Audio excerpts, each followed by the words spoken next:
Okay, so this is the second of our large combined examples.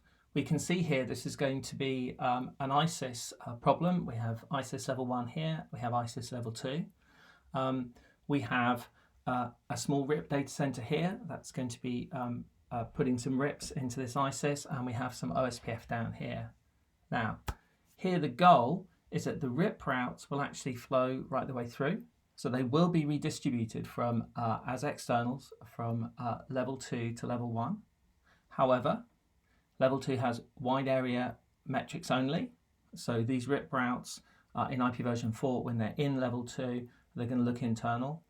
The IP version 6 are going to look external. We're going to be redistributing those RIP routes from level 2 to level 1. It's important that those RIP routes go everywhere, but not down to router 1. The loopbacks are going everywhere, so the movement of routing information this direction, all of the loopbacks are going everywhere. The loopback on router 2 has been not placed in ISIS. That's quite deliberate. That will be coming in as an external.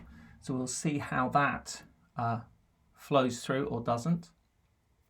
With the OSPF, router 1's loopback needs to come all the way through. Okay. And then there are two sets of routes that are going to be injected.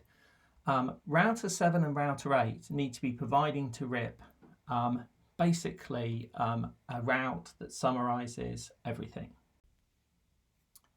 The issue with this route that R7 and R8 are providing is that we've been asked to not mess with the routing options within R7 and R8.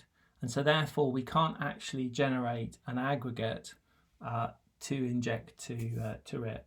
So what we're going to do is we're going to do it from R3 and R4, and that was really the goal, because as you know, if the routes are generated a hop before, it prevents black holing. For example, if R8 was to get disconnected from the rest of the L2 area and was still generating this aggregate or default route. So that's coming from R3 and R4, so we're going to put some aggregates on R3 and R4. We're going to distribute them into the L2 area, and then on R7 and R8 we're going to redistribute them to RIP.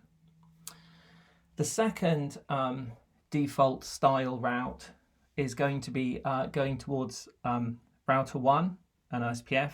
This is DC1, this is router 1. R5 and R6 are going to be generating an aggregate, and this is very similar to the OSPF scenario with the not so stubby area border routers.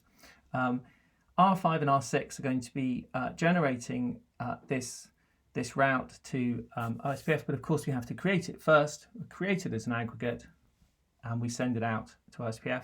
We also want OSPF to get the individual loopbacks, so this will also be sent. And the final twist towards the OSPF is that, of course, R5 and R6 in their own ISIS tables, the loopbacks are going to be there from the direct protocol, not from the ISIS protocol. So we'll need to redistribute those specifically to OSPF as well.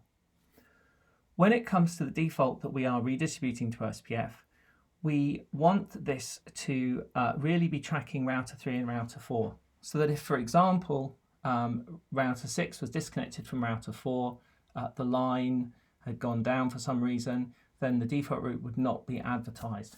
And so we're going to be tracking the loopbacks from R3 and R4 on R5 and R6, and the aggregate will be dependent on those loopbacks being present in one form or another, bearing in mind that all the ISIS level 2s are being passed into the level 1 manually as part of the redistribution. And that's basically it. The RIP goes all the way through, but not to the router 1.